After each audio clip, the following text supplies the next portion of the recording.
Okay, so this week we are doing Liz Anderson's Surrogacy, and having read the article, you will know that this is a pretty well organized article, and it's from one of the most famous philosophers living today, Liz Anderson.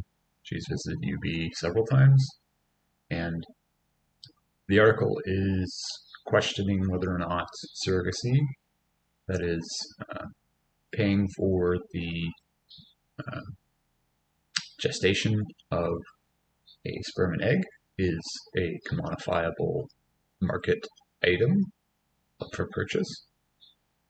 Her office, where she works at the University of Michigan in Ann Arbor, is pretty messy.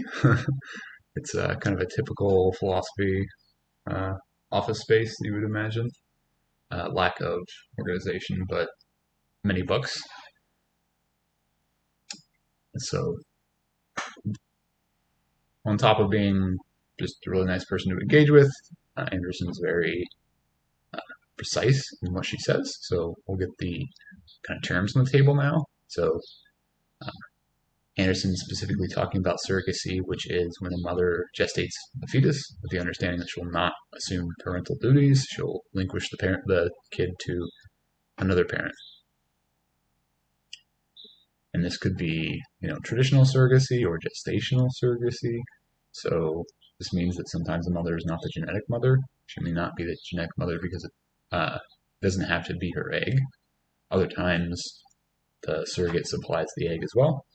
So this is really pulling apart uh, several senses of the word mother. So there's genetic relatedness, that sense of mother, and then there's uh, gestated you and delivered you.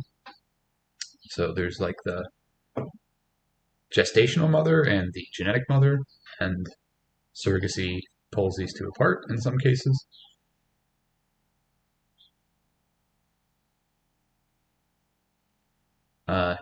It can get even trickier if you have someone carrying their genetic granddaughter as a form of surrogacy, which has been done. This is more broadly speaking what Liz Anderson is talking about when she talks about blurring of parental relationships. And we'll get back to that in a bit because it's pretty critical to our argument. But to define surrogacy, commercial surrogacy rather, because Anderson's more interested in the commercial aspect of surrogacy. So a commercial surrogate is a woman who financially contracts to gestate a child and give up parental rights. We already said most of this. There's a couple different senses of the kind of surrogacy as well. So there's commercial, where it's really getting paid to relinquish parental rights after gestation. Altruistic surrogacy, which is like you carry a kid for, say, your brother, as was seen in Friends, if you've ever seen the show. And gestational surrogacy is just merely the carrying of the sperm and egg for a couple, or could be anyone.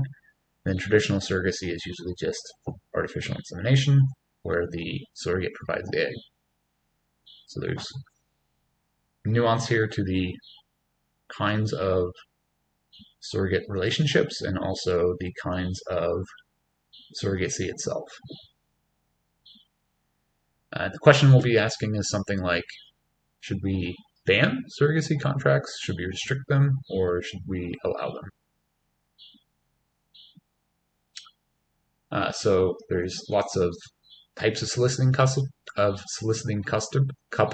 which are basically the customers in the surrogacy question, and the supplier is the person who is going to be carrying and getting paid or remunerated for their carrying the offspring. Usually, surrogacy is among couples that are infertile, either one of them, so they wish to rely on other people for conceiving. There's that.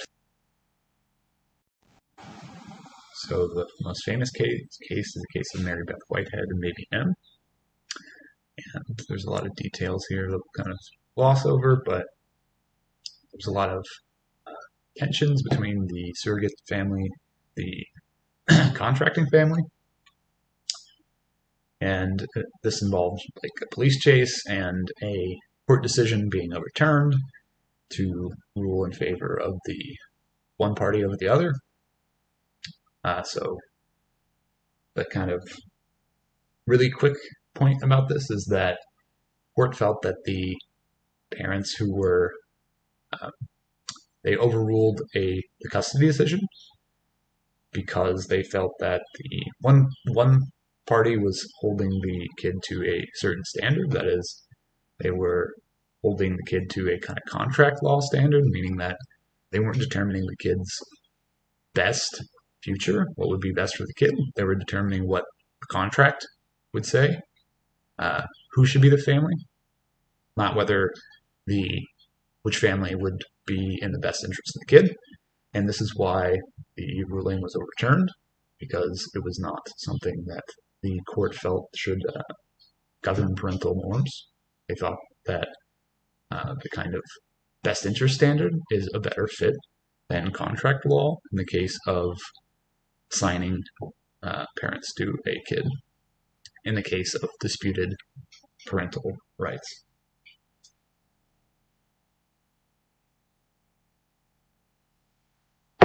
So why is Anderson against commodification of surrogacy? So it's just the example that we just said, which is that it treats children in women's labor as commodities. And this is something that shouldn't be commodified.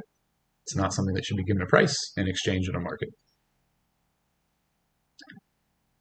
So our kind of ideas that there's certain kinds of things that are of a higher value than others. So market items, tradable, alienatable, no harm done. I can sell my car. I can sell any number of my personal properties, and that doesn't violate any value of the items therein. But if I sell something like a kid, this is something that is not supposed to be conditional. This is supposed to be like parental love is supposed to be unconditional, and they're not supposed to be used for personal advantage. And this is a kind of relationships that is identified by trust and acceptance rather than the norms of contract law, which are, obey the contract, hold the contract. So Anderson kind of gives examples to illustrate this. So the market norms fail to provide proper respect for persons. So an example is like destroying an artwork. That's not treating it as a proper way to value a piece of art, unless it's very bad modern art, right? And the reason that this matters is we won't flourish if we don't properly value others. So if we constantly treat others as objects, we will not become a flourishing human being. We could still be much better if we didn't do that. So this commodification will lead to the alienation of a woman's labor, and more on that later, and the bestowal of insufficient respect for dignity.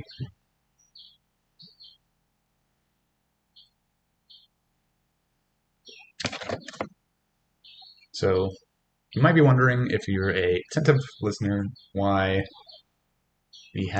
we're defending the idea that surrogacy shouldn't be on the market by saying that it might lead to a less flourishing way of life.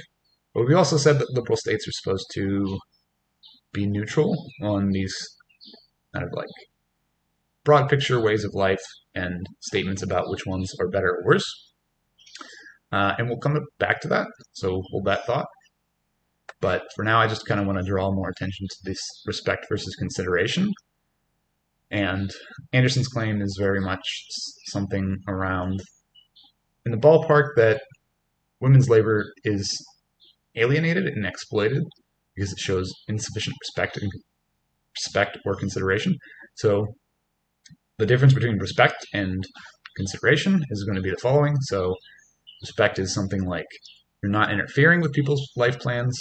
and it's owed to everybody. So it's a universal kind of statement, and it doesn't have to have some kind of personal fondness for anyone. If I am grading and I am doing what I should be doing, which is grading with a universal respect for students, I don't let personal fondness or benevolence or what would be, convenient get in the way.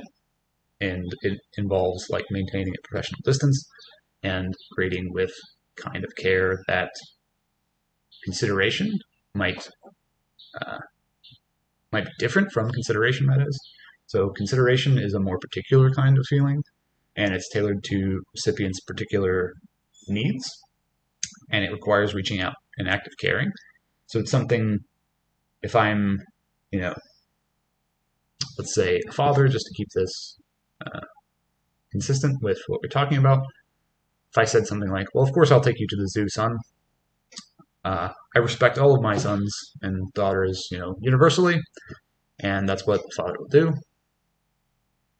That's an okay statement. I mean, probably not going to make any, warm feelings come around.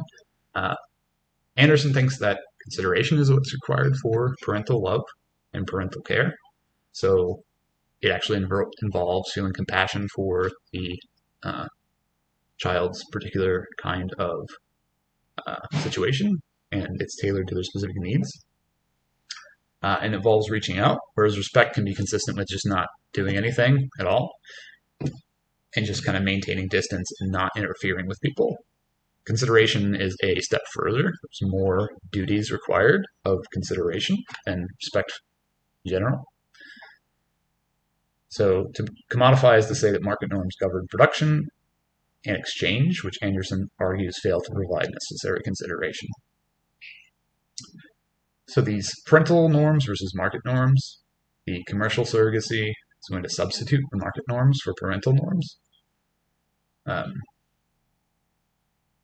Commercial surrogacy is going to substitute parental norms for market norms. It should be reversed. And then parental rights just become akin to property rights. This is more to do with enhancement, honestly, but you'd also wonder if commercial surrogacy might lead to picking certain traits of the offspring, and it seems like it does. So sperm banks usually have catalogs of what people pick, and there's certain skews in this distribution than would be expected by chance. And this is kind of an idea that, well, you're supposed to accept your kid no matter who they become, really, within some reasonable bounds, right? And if you are allowed to pick what the child is likely able to do, there might be some tension between accepting who they are and really wanting them to be something that you are choosing.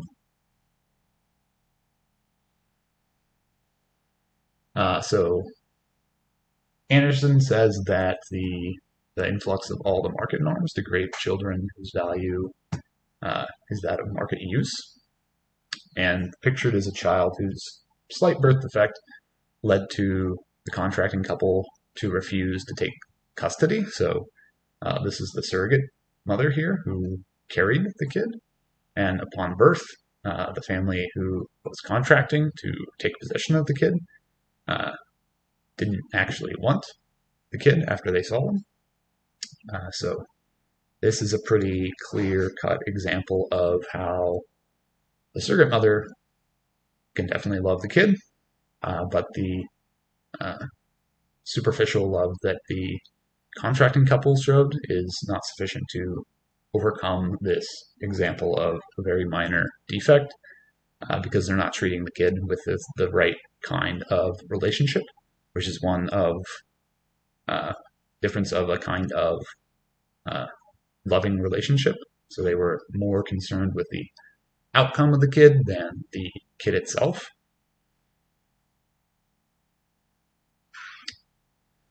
So some expressivist concerns. So expressivism is like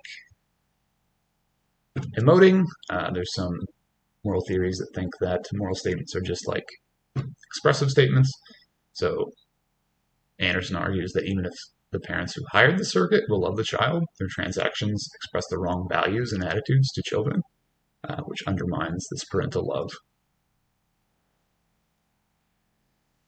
Some people argue that it's not baby selling because the gametes in question are not always the surrogates, remember, right? So sometimes it doesn't seem to be baby selling because it's not genetically, the surrogate is not the genetic mother, or the surrogate's partner isn't the genetic mother, right? Um, but this is a bit beside the point because if surrogacy is not baby selling, commodification comes in as the woman's parental rights are considered for sale. So it doesn't have to be the fact that it's baby sales. It's the fact that the parental rights and labor are the ones that are put up for sale, right? So the custody and the labor of delivering kid. Another angle to this alienation concern is that surrogacy might increase the insecurity of kids. So one might think that a child might think that the parent's love is contingent upon certain characteristics, and the anecdotal evidence that Anderson has is that the surrogates were not produced by a surrogacy. Children of the surrogate that weren't produced by surrogacy, that is, are not insecure. So there's kids that are produced by surrogacy and kids that aren't. And she points to this as evident. The fact that the kids that aren't produced by surrogacy seem more secure as evidence that this is a kind of comparison that might make us think that surrogacy doesn't really attain the kinds of parental norms, the kinds of parental relationships that are required for healthy, flourishing life in the kid. So this could be something like, right, the kid could be totally misguided and just say something like, well, I was a surrogate, my brother wasn't, so I feel like I have less of a status as like a kid that would be, if I do something bad, my parents really might not love me, whereas if the kid who was birthed under normal circumstances did something bad, they might be scalded a little bit, but accepted ultimately. And they might have no reason to actually believe this. It might be a bad reasoning, but it still seems like if it affects the psychology of the kids, it still seems like it's a fair thing to wonder about when we're thinking about whether or not surrogacy should be permitted.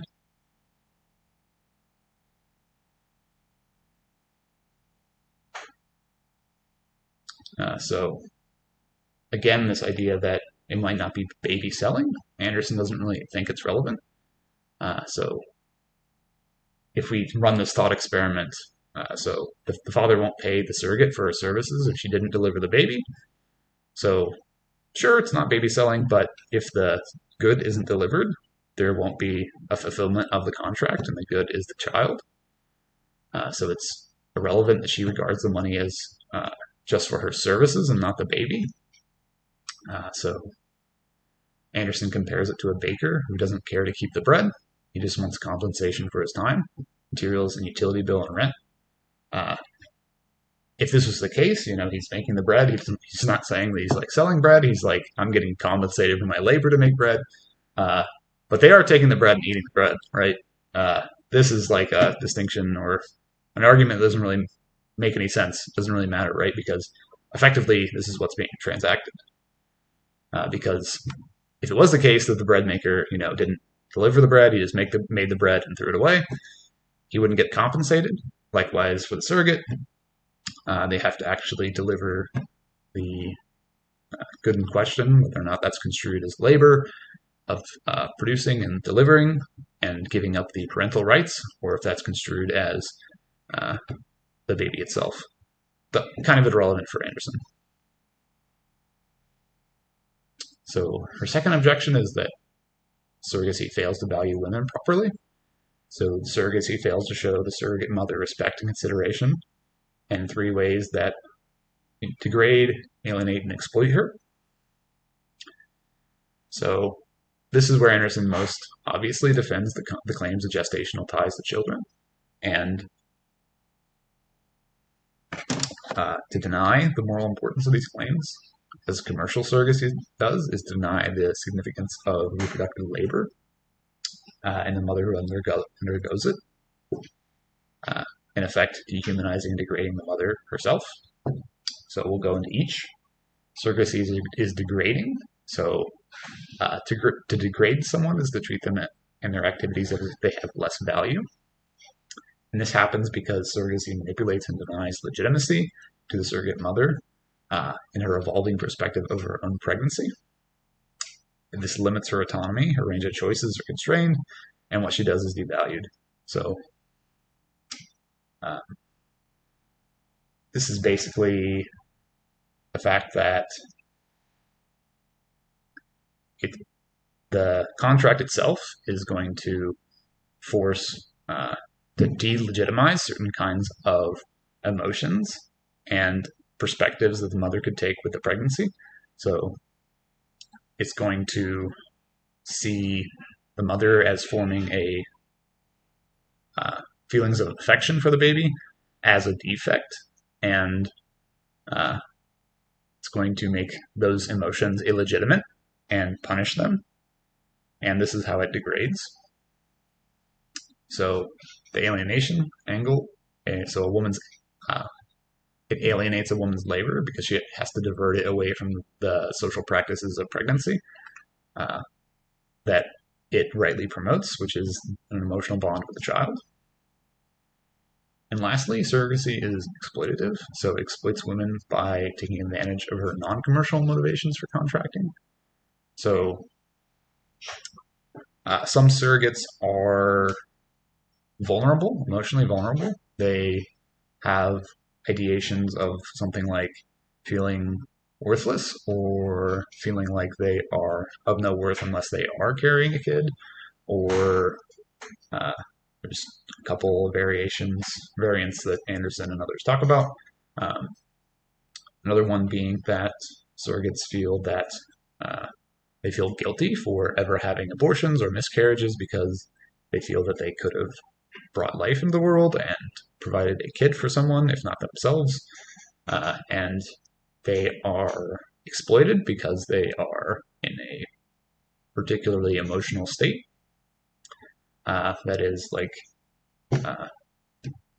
these are particularly salient kinds of emotions that are highly influential to people.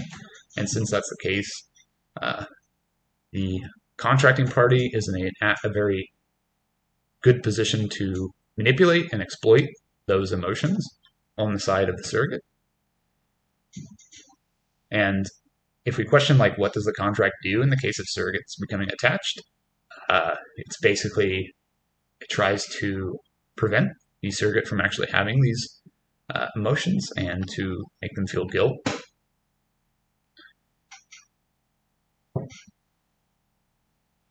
So Anderson kind of claims that, well, why don't we just, let's like inform surrogates and, kind of let it roll from there, let the market decide.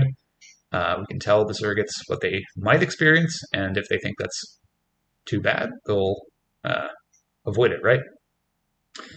But Anderson thinks it's like unhealthy altruism, which demands the alienation of self and the kind of effacement and subordination of her body, health, and emotions to the interests of others, especially when they are particularly susceptible to this kind of manipulation.